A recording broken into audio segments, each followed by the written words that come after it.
దేవుని ప్రజలైన ఇశ్రాయేలీలను దేవుడే రాజుగా ఉండి పరిపాలించాలని ఒక ఆలోచన ఉద్దేశము దేవుడు కలిగి ఉండగా, దేవుని ప్రజలు ఒక కోరిక వారి హృదయాల్లో కోరిక పుట్టింది. అది దేవునికి ఇష్టమైన ఆశ కాదు. అదేంటంటే మా కొరకు కొంతమంది రాజులు ఉండాలి అనే ఒక ఆశ ఇశ్రాయేలీలకు కలిగినట్లుగా మనం బైబిల్ గ్రంథంలో గమనించగలం. మొదటి రాజుల గ్రంథంలో మనం చూసినట్లయితే దేవుని ప్రజలైన ఇశ్రాయేలీలు మమ్మల్ని ఏలడానికి, మమ్మల్ని పరిపాలించడానికి మాకు ఒక రాజు కావాలి అని వారు ఆశించారు. దేవునికి నిజానికి అది ఇష్టం లేదు. But because they requested, but because it was their heart's desire, God granted it. వారి ఇష్టం కాబట్టి, వారు కోరుకున్నారు కాబట్టి, వారు ఆశించారు కాబట్టి, దేవునికి ఇష్టం లేకపోయినప్పటికీ దేవుడు వారి మీద వారి ఆశ ప్రకారముగా సౌలును మొట్టమొదటి రాజుగా దేవుడు ఇశ్రాయేలీల పైన వారిని ఏలడానికి దేవుడు ఎన్నిక చేసుకున్నారు. ఆ తర్వాత మనకు తెలుసు, ఇశ్రాయేలీలను పరిపాలించిన రెండవ రాజు దేవుని హృదయానుసారుడైన దావీదు. ఆ తర్వాత దావీదు కుమారుడైన సొలొమోను.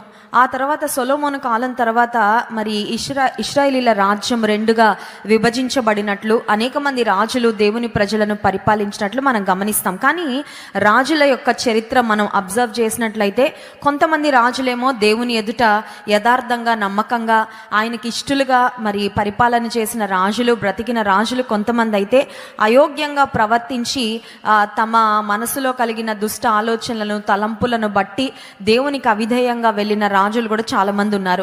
ఈరోజు ప్రాముఖ్యంగా హిజ్కియా అనే ఇశ్రాయేలీలను పరిపాలించిన రాజును గురించి మనం ధ్యానం చేసుకోబోతున్నాం. రెండవ రాజుల గ్రంథము 18వ అధ్యాయము 3వ వచనం. బైబిల్ గ్రంథాలు ఉన్న వారందరూ తెరవండి. రెండవ రాజుల గ్రంథము 8వ అధ్యాయము 3వ వచనం. తన పితరుడైన దావీదు చేసినట్లు అతడు యెహోవా దృష్టికి, తన పితరుడైన దావీదు చేసినట్లు అతడు యెహోవా దృష్టికి పూర్ణముగా నీతిని అనుసరించెను. హిజ్కియాను గురించి ఒక మంచి మాట వ్రాయబడింది. 2వ వచనం. అతడు ఏలన ఆరంభించినప్పుడు 25 ఏండ్ల వాడై యెరూషలేమునందు 29 సంవత్సరములు ఏలెను. అతని తల్లి జకర్యా కుమార్తె, ఆమెకు అబి అని పేరు. 25 years, 25 సంవత్సరాల వయసు. అంటే ఒక మాటలో చెప్పాలంటే యవ్వన కాలంలోనే రాజ్యానికి, అధికారానికి వచ్చిన రాజుగా హిజ్కియా కనబడుతున్నాడు. అయితే హిజ్కియాను గురించి దేవుడు 5 ప్రాముఖ్యమైన మంచి మాటలు వ్రాయించారండి. దేవాది దేవుడు తన గ్రంథంలో ఎవరి గురించి వ్రాయించినా దేవుడు మొహమాటానికో, లేదంటే మనుషులేమనుకుంటారో, రాజు కదా అతనిలో ఉన్న పాజిటివ్ సైడే బయటపెట్టి నెగిటివ్ సైడ్, అతనిలో ఉన్న బలహీనతలు, అతనిలో ఉన్న లోటుపాట్లన్నీ కప్పి పెడదామని దేవుడు ఎప్పుడు కూడా అలా చేయలేదు. బైబిల్ గ్రంథంలో ఎంత గొప్ప భక్తుని మనం తీసుకున్నప్పటికీ, దేవుని వెంబడించిన, ఎంత శ్రేష్టంగా దేవునితో నడిచిన వారైనప్పటికీ వారిలో ఏదైనా బలహీనతలు ఉంటే అవి కూడా పరిశుద్ధాత్మ దేవుడు బలహీనతలు ఉన్నాయి అనేది మొదటి విషయము. దేవుడు వాస్తవికంగా మన ఎదుట వ్యక్తులను, వారి జీవితాలను ఉంచాడు అనేది రెండో విషయం. మూడవది ఏంటంటే, భక్తులు వారి జీవితంలో చేసిన పొరపాట్లు మనకి ఒక హెచ్చరికలుగా మిగలాలని పరిశుద్ధాత్మ దేవుడు భక్తుల జీవితాలను, రాజుల జీవితాలు అవనియండి, ప్రవక్తల జీవితాలు అవనియండి, ఏవైనప్పటికీ దేవుడు చాలా స్పష్టంగా ఏది దాచిపెట్టకుండా వ్రాయించారు. అయితే హిజ్కియాను గురించి వ్రాయించబడిన మొట్టమొదటి మాట, ఒక మంచి సాక్ష్యం ఏంటంటే, తన పితరుడైన దావీదు చేసినట్లు అతడు యెహోవా దృష్టికి పూర్ణముగా నీతిని అనుసరించెను. దావీదు ఒక మాటలో చెప్పాలంటే దేవునితో నడిచిన వ్యక్తి, దేవుని ఆరాధించిన వ్యక్తి, దేవునికి మొదటి స్థానాన్ని ఇచ్చిన వ్యక్తి, దేవుని ఘనపరిచిన వ్యక్తిగా దావీదు ఉంటే, ఒక మాటలో చెప్పాలంటే ఇశ్రాయేలును పరిపాలించిన రాజులలో ఒక యోగ్యమైన రాజుగా దావీదు మనకు కనబడుతుంటే, దావీదు ఒక మాటలో చెప్పాలంటే ఒక బెంచ్ మార్క్ లాగా సెట్ చేశాడండి. తన తర్వాత పరిపాలించిన రాజులందరికీ కూడా దావీదు ఇతనిలాగా మనం దేవుని అనుసరించాలి, దావీదు వలె దేవుని వెంబడించాలని ఒక చక్కని స్టాండర్డ్ సెట్ చేసినట్లుగా దావీదు మనకు కనబడుతుంటే, దేవుడు హిజ్కియాను గురించి వ్రాయించిన మాట కూడా దావీదు వలె దేవుని అనుసరించి, నీతిని అనుసరించి, దేవుని దృష్టికి పూర్ణముగా నీతిని అనుసరించిన రాజుగా హిజ్కియా కనబడుతున్నారు. రెండవ సాక్ష్యం చూడండి, 5వ వచనం. అతడు ఇశ్రాయేలీయుల దేవుడైన యెహోవా యందు విశ్వాసముంచిన వాడు అతని తరువాత వచ్చిన యూదా రాజులలోను అతని పూర్వీకులైన రాజులలోను అతనితో సమమైన వాడు ఒకడును లేడు. అబ్బా, అతని వంటి వాడు లేడంట. సొలొమోను రాజును గురించి కూడా వ్రాయబడింది కదా, జ్ఞానంలో అతని వంటి వారు ఎవరు లేరు. దేవుడు అంత జ్ఞానం ఇచ్చేసాడు, అంత ఎక్సెప్షనల్ విజ్డమ్ సొలొమోనుకి ఇచ్చి సొలొమోనును ఆశీర్వదించాడు. కానీ హిజ్కియాను గురించి కూడా ఒక ఎక్సెప్షనల్ థింగ్, దేవుడు ఒక ప్రత్యేకమైన విధానంలో హిజ్కియాను మరి గూర్చి చెప్తూ ఉన్నాడు. ఒక మాటలో చెప్పాలంటే దేవాది దేవుడు అప్రిషియేట్ చేస్తున్న మాట హిజ్కియాను గురించి ఏమనంటే, ఇశ్రాయేలీయుల దేవుడైన యెహోవా యందు విశ్వాసము. రాజ్యానికి వచ్చిన తర్వాత, అధికారానికి వచ్చిన తర్వాత రాజులకు యూజువల్గా బోల్డ్ అంత ధనం ఉంటుంది, సైనికులు ఉంటారు, అండబలము కండబలం అన్నీ ఉంటాయి. కాబట్టి దేవుని యందు విశ్వాసం ఉంచడం it becomes quite a challenge.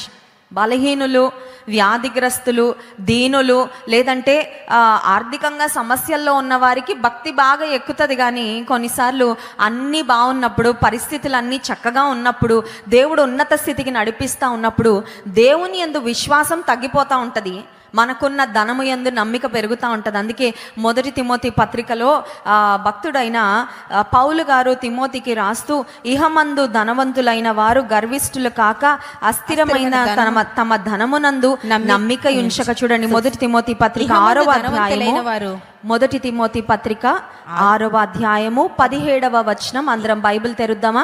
మీరందరూ కూడా తెరవాలని నేను ఆశిస్తా ఉన్నా. ఎందుకంటే క్రైస్ట్ వర్షిప్ సెంటర్లో కొంతమంది చెప్తున్నారు, మేము బైబిల్ తెరవక ముందే వాక్యం వచ్చేస్తుందండి, అందుకని తెరవకుండా కూర్చుంటున్నామండి. కాదండి, అందరూ బైబిల్ తెరవాలా, దయచేసి గమనించండి. మొదటి తిమోతి పత్రిక 6వ అధ్యాయము 17వ వచనం. ఇహమందు ధనవంతులైన వారు గర్విష్ఠులు కాక అస్థిరమైన ధనమునందు నమ్మిక ఉంచక సుఖముగా అనుభవించుటకు సమస్తమును మనకు ధారాళముగా దయచేయు దేవుని యందే నమ్మిక ఉంచుడని ఆజ్ఞాపించు. Rich people, this is a warning for the rich people. ధనం పెరుగుతున్న వారికి దేవుని వాక్యంలో ఇవ్వబడుతున్న ఒక హెచ్చరిక. దేవుని వాక్యం ఎంత గొప్పదంటే అండి, నిరాశలో ఉన్నప్పుడు మనల్ని ప్రోత్సాహపరిచే మాటలు దేవుని వాక్యంలో ఉంటాయి, దుఃఖంలో ఉన్నప్పుడు మనల్ని ఆదరించే మాటలు దేవుని వాక్యంలో ఉంటాయి, కష్టంలో ఉన్నప్పుడు ఆ కష్టం నుండి గట్టెక్కించడానికి మనకు అవసరమైన సూచనలు దేవుని వాక్యం అనుగ్రహిస్తుంది. అంత మాత్రమే కాదు, దేవుని మార్గంలో నుండి తప్పిపోతున్నప్పుడు కూడా దేవుని మార్గం మనల్ని హెచ్చరిస్తూ ఉంటుంది. ఎట్లా అంటే, ఒక తల్లి ఒక తండ్రి బిడ్డలను పెరుగుతూ ఉన్నప్పుడు పొరపాట్లు చేస్తూ ఉంటే పోతే పోన్లే అని చూస్తూ ఊరుకోం కదండి. ఎందుకంటే మన పిల్లలు చెడిపోవడం, పాడైపోవడం, తప్పిపోవడం ఏ తల్లిదండ్రికి ఇష్టం ఉండదు. కాబట్టి ప్రేమించిన ప్రతి తల్లి తండ్రి బిడ్డలను దండిస్తారు, బిడ్డలను శిక్షిస్తారు, బుద్ధి చెప్తారు, ఇలా ఉండకూడదు, ఇది కరెక్ట్ కాదని చెప్తారు. దేవాతి దేవుడు కూడా తన ప్రజలైన మనము తప్పిపోతా ఉంటే మనల్ని హెచ్చరిస్తాడంటే, ఇక్కడ ఇహమందు ధనవంతులైన వారిని గూర్చి, లేదంటే ధనము పెరుగుతూ ఉన్నప్పుడు మా అహంకార దృష్టి, లేదంటే ధనము యందు నమ్మిక వచ్చే పరిస్థితులు వస్తాయి. కాబట్టి దేవుని వాక్యం స్పష్టంగా సెలవిస్తుంది, ఇహమందు ధనవంతులైన వారు గర్విష్ఠులు కాక అస్థిరమైన ధనమందు నమ్మిక ఉంచకుండా దేవుని యందే నమ్మిక ఉంచు. కాబట్టి ధనం పెరుగుతూ ఉన్నప్పుడు లోక సంబంధంగా కూడా గర్వం పెరుగుతూ ఉంటుంది. కానీ దేవుని బిడ్డలకి ధనం పెరుగుతూ ఉన్నప్పుడు ఏం పెరగాలంటే దేవుని యందు నమ్మిక పెరగాలంట. హల్లెలూయా! అర్థమవుతుందండి? అంటే దానికి అర్థం ఏంటంటే, ఈ లోక సంబంధంగా నేను ఎంత ఆశీర్వదించబడినప్పటికీ ఈ లోక సంబంధమైన స్థితిగతులు, ఈ లోక సంబంధమైన ఆస్తి నా విశ్వాస జీవితాన్ని నేను పాడు చేయనివ్వను అని ఒక తీర్మానం తీసుకోవాలన్నమాట. ఇహమందు ధనవంతులైన వారు దేవుని యందు నమ్మిక ఉంచాలి, కానీ అస్థిరమైన తమ ధనము యందు నమ్మిక ఉంచడానికి వీలు లేదు. హిజ్కియా రాజును గురించి మనం ఇప్పుడే చదివాము. దేవుడు తనను రాజరికంలోకి తీసుకొచ్చాడు. రాజరికం అంటే ఏంటంటే, రాజు దగ్గరున్న ఏమంటారంటే ఆ రాజ్యంలో ఉన్న ధనము, ఆ రాజ్యంలో ఉన్న వెండి, బంగారము, విలువైన వస్తువులు అన్నీ కూడా ఖజానా అంటారు కదా. రాజుగారి ఖజానాలో ప్రతిదీ ఉంటుంది. సో రాజుకి ఏమనిపిస్తుంది అంటే, యూజువల్గా నాకు ఇంకేం కావాలి అనిపిస్తుంది. నాకు ఇంకేం కావాలి, ఒక మనిషికి ఏం కావాలి, కావాల్సినవన్నీ నా దగ్గరే ఉన్నాయి కదా అనే ఒక అనుభవము ఖచ్చితంగా రాజులకు వస్తుంది. కానీ హిజ్కియా రాజును గురించి చెప్పబడిన మంచి మాట, దేవుడు అతన్ని ఆశీర్వదించి అధికారంలో ఉన్నత స్థితిలో పెట్టిన తర్వాత దావీదు వలె మరి హృదయపూర్వకంగా నీతిని అనుసరించాడంట. రెండవది, అతడు దేవుని యందు విశ్వాసం ఉంచాడు. 6వ వచనం చూడండి, 2వ రాజుల గ్రంథము 18వ అధ్యాయము 6వ వచనం. అతడు యెహోవాతో హత్తుకొని ఆయనను వెంబడించుటలో వెనుక తీయక ఆయన మోషేకు ఆజ్ఞాపించిన ఆజ్ఞలన్నిటినీ గైకొనుచుండెను. 3వదిగా ఇతని గురించి వ్రాయబడిన మాట, దేవుని హత్తుకొని జీవించాడంట. హల్లెలూయా.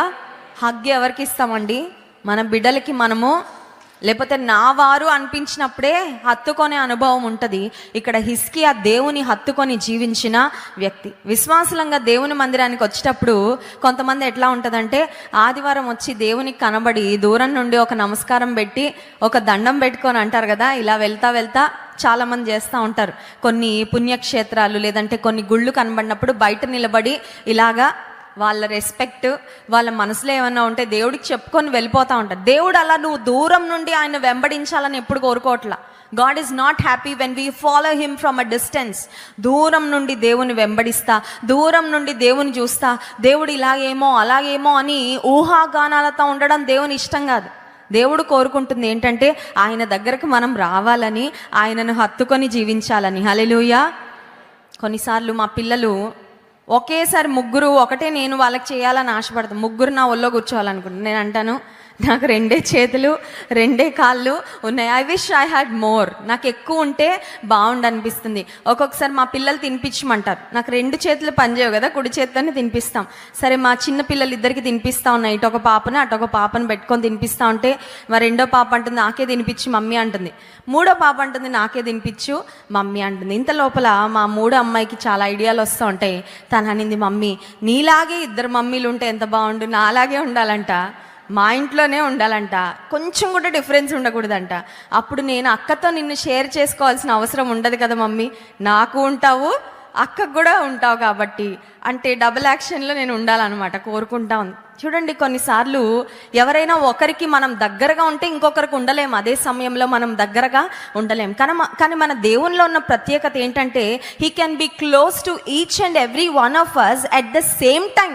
నాకు దగ్గరగా ఉన్న దేవుడే మీకు దగ్గరగా ఉండేవాడు. నన్ను హత్తుకున్న దేవుడే మిమ్మల్ని హత్తుకునేవాడు. నన్ను ఆదరించే దేవుడే మిమ్మల్ని ఆదరించేవాడు. నాతో మాట్లాడే దేవుడే మీతో మాట్లాడేది. ఒకే సమయంలో ఒకే కాలంలో అందరితో చాలా దగ్గరగా ఉండగలిగిన గొప్ప దేవుడు మన దేవుడు. హల్లెలూయా. అందుకే మన దేవునికి ఉన్న పేరేంటంటే నిజముగా మొరపెట్టు వారికి ఆయన సమీపముగా. ఎంత సమీపంగా ఉంటావయ్యా అంటే నువ్వెంత సమీపంగా కోరుకుంటావో అంత సమీపంగా నీకు. ఒకవేళ దేవుడు నీకు దూరంగా ఉన్నాడని నీకు అనిపిస్తుందంటే ఆయన నీకు దూరంగా జరిగిపోలా, నువ్వు ఆయనకి దూరంగా జరిగిపోయావు అనమాట. అర్థమవుతుందండి? కొన్నిసార్లు కొంతమందిని గురించి మనం బాధపడతాం. ఒకప్పుడు చాలా క్లోజ్గా ఉన్నారండి, కానీ ఇప్పుడు అంత క్లోజ్గా ఉండట్లేదండి. మనం ఎవరైనా బాగా ప్రేమిస్తే ఒక టైంలో మనకి చాలా సన్నిహితంగా ఉండి కొన్ని కారణాల చేతో వాళ్ళ బిజీ లైఫ్ని బట్టో కొంచెం దూరం అయ్యి మునుపటిలాగా ఎక్కువగా మాట్లాడుకోలేకపోతా ఉంటే బాధ అనిపిస్తూ ఉంటుంది కదా. ఒకప్పుడు చాలా క్లోజ్గా, ఒకప్పుడు చాలా మంచి స్నేహితులమండి, ఒకప్పుడు అన్నీ పంచుకునే వాళ్ళమండి. ఈ మధ్య ఎందుకో డిస్టెన్స్ వచ్చేసిందండి, ఈ మధ్య గ్యాప్ వచ్చేసిందండి, ఈ మధ్య ఎక్కువ కమ్యూనికేట్ చేసుకోలేకపోతున్నామండి అని అనిపిస్తాం. మనుషులు దూరం అయితే వాళ్ళు నిజంగా దూరం అవుతారేమో కొన్ని కారణాల చేత, కానీ దేవుడు దూరం అయ్యాడని నీకు అనిపిస్తుందంటే ఆయన వెళ్ళల దూరంగా, నువ్వు వెళ్ళిపోయావు దూరంగా.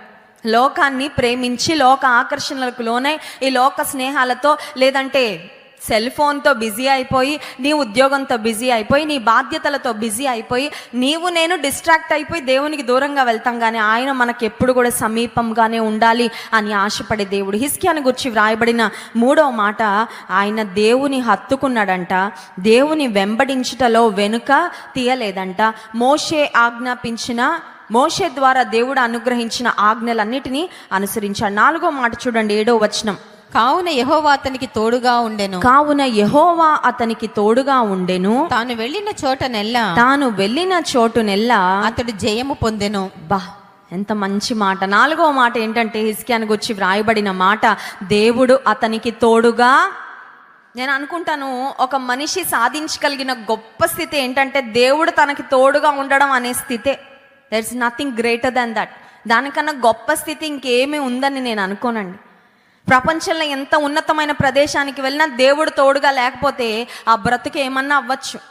టైటానిక్లో ఎక్కిన వాళ్ళు అనుకున్నారు వీఆర్ ద గ్రేటెస్ట్ పీపుల్. ఈ ప్రపంచంలో ఆ కాలంలో టైటానిక్ ఉన్న సమయంలో ఎక్కుతున్న వాళ్ళందరిలో మేమెంత అదృష్టవంతులము, మేమెంత భాగ్యవంతులం, ఎంత అద్భుతమైన ఎక్స్పీరియన్స్ మాకు కలుగుతుందని ఎక్కారు. కానీ వారికి తెలియలేదు ఆ సమయంలో వారు మరణాన్ని ఆహ్వానిస్తూ ఉన్నారని. ఈ మధ్యకాలంలో టైటానిక్ లాగా మళ్ళీ టైటాన్ అని ఇంకొక సబ్మెరీన్ ఏర్పాటు చేసుకొని 5 వ్యక్తులు వెళ్ళి అందులో ఎక్కారు. వాళ్ళు అనుకున్నారు ఏదో వింత చూద్దాం, ఏదో విచిత్రం చూద్దాం, ఒక స్పెషల్ ఎక్స్పీరియన్స్ పొందుకుందామని వెళ్ళారండి. వెళ్ళారు. ఆ లోపల ఎక్కడ బ్లాస్ట్ అయిందో మనకి తెలీదు టైటాన్. అందులో వెళ్ళిన కుబేరులు, చాలా గొప్ప స్థితిలో ఉన్న వాళ్ళు, తిరిగి వారి శవాలు కూడా, కనీసం ముక్కలు కూడా వారి దేహంలో దొరకలేదు. ఎందుకంటే సముద్ర గర్భంలో వాళ్ళు కలిసిపోయారు.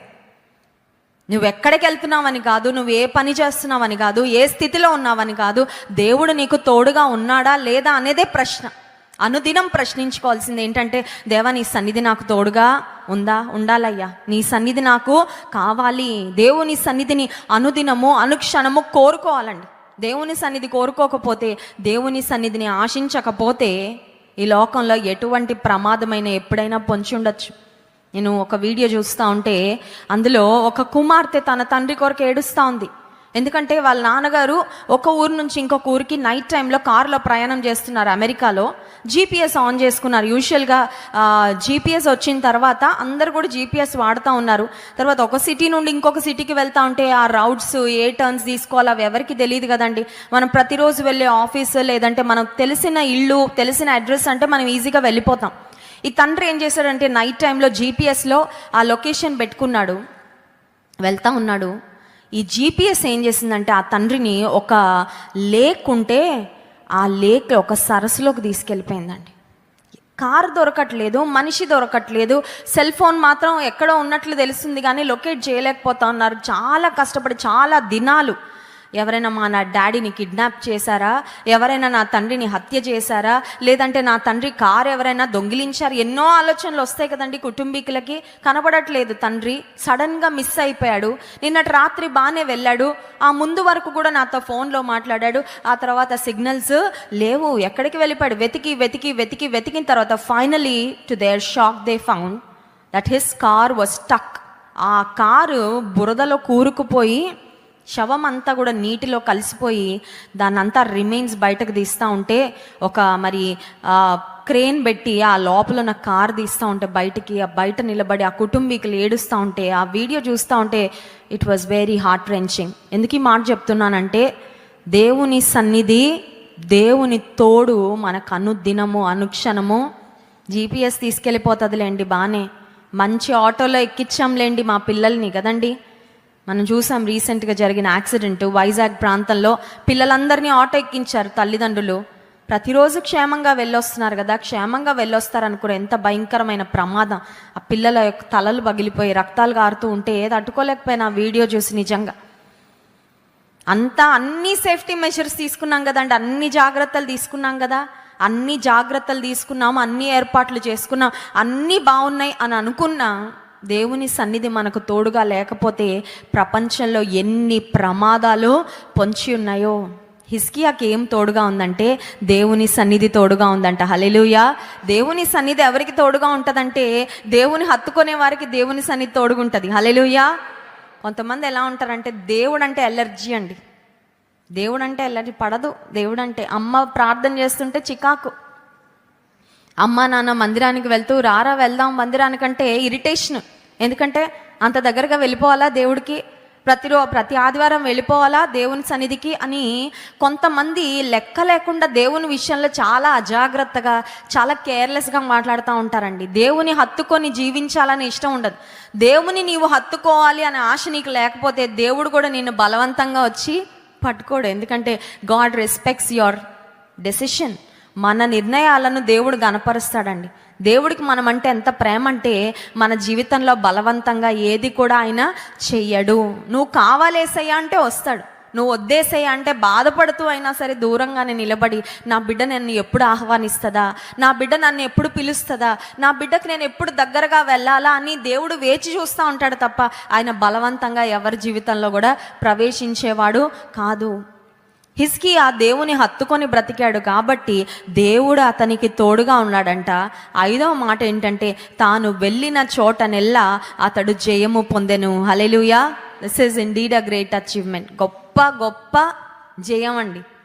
పలానా వారి మీదకెళ్ళి జయం పొందాడు కానీ ఆ తర్వాత జరిగిన యుద్ధంలో ఓడిపోయాడు, అది కాదు హిజ్కియా యొక్క రికార్డ్. వరల్డ్ కప్ కోసం ఎంత బాగా ఎదురు చూసామండి. అందరూ స్టేటస్లు పెట్టుకొని, మేము అక్కడికి వెళ్ళాం, ఇక్కడికి వెళ్ళాం, ఆ స్క్రీన్ పెట్టుకున్నాం, ఈ స్క్రీన్ పెట్టుకున్నాం, ఇలా చూస్తున్నాం, అలా చూస్తున్నాం. ముందు నుంచి అందరూ డిసప్పాయింట్మెంట్, కన్నీళ్ళు, వేదనలు. ఎంత ఆర్భాటంగా వెళ్ళారో అంత సాడ్గా బ్యాక్ వచ్చేసాం కదా. అప్పటి వరకు అన్నీ జయం పొందారు.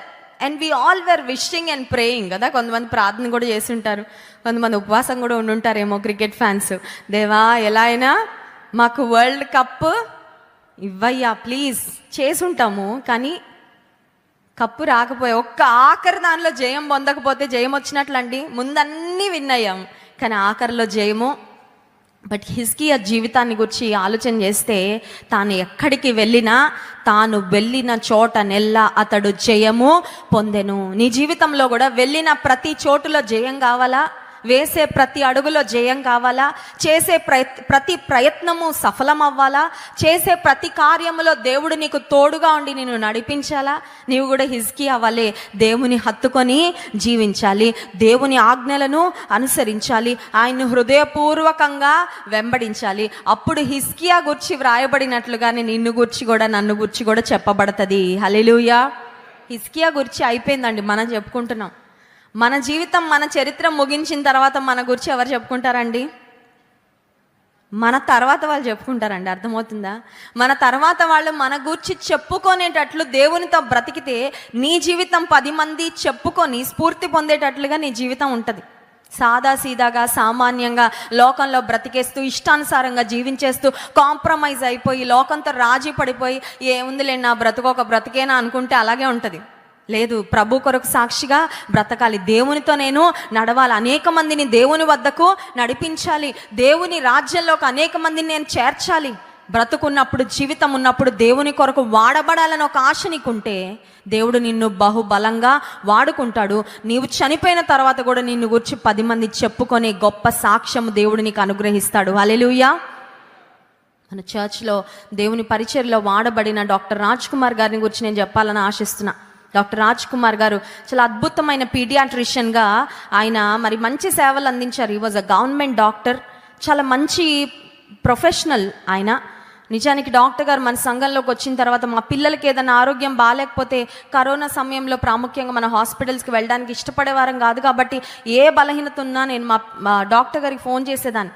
పిల్లలకి బాగాలేదండి అంటే వెంటనే పలానా సిరప్ అండి, పలానా ట్యాబ్లెట్ అని నాకు మెసేజ్ పెడితే వెంటనే మెడికల్ షాప్ నుంచి తెప్పించుకునేదాన్ని. ఆ తర్వాత నేను హాస్పిటల్ కూడా వెళ్ళలేదు అప్పటి నుంచి.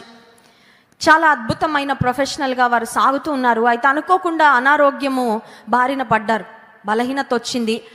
వారు డాక్టర్స్ చెప్పారు, ఇంకా మీరు ఉద్యోగానికి వెళ్ళొద్దు, రెస్ట్ తీసుకోవాలని చెప్పారు. ఇది జరిగి ఒక 2 years అవుతా ఉంది వారి హెల్త్ ప్రాబ్లమ్ డయాగ్నోజ్ అయ్యి. ఆ తర్వాత ఒకరోజు నాకు ఆలోచన కలిగింది. ఏమనంటే, డాక్టర్ రాజ్ కుమార్ గారు మంచి మెడికల్ ప్రొఫెషనల్గా ఉన్నారు, వారి ఆరోగ్యాన్ని బట్టి ఇంటి దగ్గర ఉంటున్నారు కాబట్టి, జాబ్కి వెళ్ళట్లేదు కాబట్టి, సండే స్కూల్ పరిచర్యలో వారు వాడబడితే బాగుంటుంది. మన యంగ్ బాయ్స్కి, 9th 10th క్లాస్ బాయ్స్కి వారు టీచ్ చేస్తే బాగుంటుందని ఒకరోజు నేను ఫోన్ చేశాను. డాక్టర్ గారు, మీరు మందిరంలో సండే స్కూల్ పరిచర్యలో వాడబడగలరా? మీ హెల్త్ పర్మిట్ చేస్తే, మీరు ఓపిక ఉంటే మందిరంలో వాడబడండి అంటే వెంటనే అన్నారు, సిస్టర్, దేవుడు నాకు ఈ అవకాశం ఇచ్చారని నేను నమ్ముతున్నాను, దేవుని సేవ చేయాలని ఆశ ఉంది, ఎలా చేయాలో నాకు తెలియదు, కానీ దేవుడు ఇస్తున్న ఈ ఆపర్చునిటీని నేను తప్పకుండా వినియోగించుకుంటానని ఆ నెక్స్ట్ సండే నుండే డాక్టర్ రాజ్ కుమార్ గారు సండే స్కూల్ టీచర్గా కొనసాగారండి. ప్రాబబ్లీ ఆయన స్టార్ట్ చేసి టీచింగ్ ఒక 1 year అవుతుందేమో, లేదంటే మరి 1 year less than a year అవుతుందేమో. ఈ మధ్య కాలంలో వారు దేవుని రాజ్యానికి పిలువబడ్డారు. డాక్టర్ రాజ్ కుమార్ గారు చనిపోయారన్న వార్త వినగానే చాలా బాధ కలిగింది. ఒక మంచి బ్రదర్ని కోల్పోయాను అనే బాధ కలిగింది. అయితే నా మనసుకు వచ్చిన మొట్టమొదటి ఆలోచన ఏంటంటే, దేవుని ఎదుట వెళ్ళి నిలబడిన తర్వాత వారు ఆనందించగలిగే ఒక అంశం ఖచ్చితంగా ఏంటంటే, నేను కూడా మందిరంలో సేవలో వాడబడ్డాను. వారు అనుకోని ఉండరు ఖచ్చితంగా. ఎందుకంటే తన వైఫ్ డాక్టర్ సింధూర నాకు చెప్తుండేది, అక్క దేవుడు నన్ను బ్రతికిస్తాడని విశ్వాసం ఉంది అని ఎప్పుడు చెప్తుండేవారని. కానీ దేవుని చిత్తం, గాడ్స్ డెసిషన్. అయితే బ్రతికి ఉన్న కాలంలో ఆరోగ్యము దేవుడిచ్చినప్పుడు, శక్తి దేవుడిచ్చినప్పుడు, అవకాశం దేవుడిచ్చినప్పుడు ఆ అవకాశాన్ని సద్వినియోగపరచుకొని దేవుని కొరకు వాడబడ్డారు. కాబట్టి దేవుని ఎదుట వెళ్ళి నిలబడినప్పుడు దేవుడు ఖచ్చితంగా మెచ్చుకొని ఉంటాడండి. ఎందుకంటే మంచి మెడికల్ పరిచర్య చేసి చాలామంది పేషెంట్స్ని బాగు చేసి ఉండొచ్చు ఆయన. కానీ అంతకన్నా గొప్ప పని ఏంటంటే దేవుని పని. మానవ సేవ మంచిదే, కానీ దేవుని సేవ ఇంకా గొప్పదండి. చాలా యోగ్యమైన దివ్యమైన పని. దేవుని పని చేసి దేవుని రాజ్యానికి ఆయన వెళ్ళరు. ఎందుకు ఈ మాట చెప్తున్నానంటే, ఈ లోకంలో మనం జీవించిన కాలంలో దేవుని కొరకు మనం ఏం చేస్తామో అదొకటే మిగిలిపోద్దండి. మన కొరకు మనం ఏం చేసుకుంటామో అది లెక్కలోకి రాదు. మన ఫోకస్ అంతా ఎప్పుడు దేని మీద ఉంటుందంటే, నా కోసం నేను ఏం చేసుకుంటున్నాను, నా కుటుంబం కొరకు నేను ఏమీ చేస్తున్నాను, నా భవిష్యత్తు కొరకు నేను ఏం చేస్తున్నాను, దీని మీద ఎక్కువసార్లు మనం ఫోకస్ చేస్తూ ఉంటాం. కానీ చాలాసార్లు దేవుని కొరకు నేనేమీ చేయాలి, దేవుని సంఘం కొరకు నేనేమీ చేయాలి, దేవుని కొరకు ఎలా వాడబడాలి, ఇతరులకు దీవెనకరంగా ఆశీర్వాదకరంగా ఎలా ఉండగలనని చాలాసార్లు మర్చిపోతాం. దేవుని కొరకు వాడబడిన జీవితము ఆశీర్వాదకరమైన జీవితం. ఇప్పుడు 5 అంశాలు మనం చూసాం. హిజ్కియా జీవితంలో దేవునితో నడిచిన అనుభవము, దేవుని ఆజ్ఞలను అనుసరించిన అనుభవము, హృదయపూర్వకంగా దేవుని వెంబడించిన వ్యక్తిగా కనబడుతున్నాడు. దేవుడు హిజ్కియాకు తోడై ఉన్నాడు. దేవుడు హిజ్కియా వెళ్ళిన ప్రతి చోట హిజ్కియాకు జయము ఇచ్చాడు.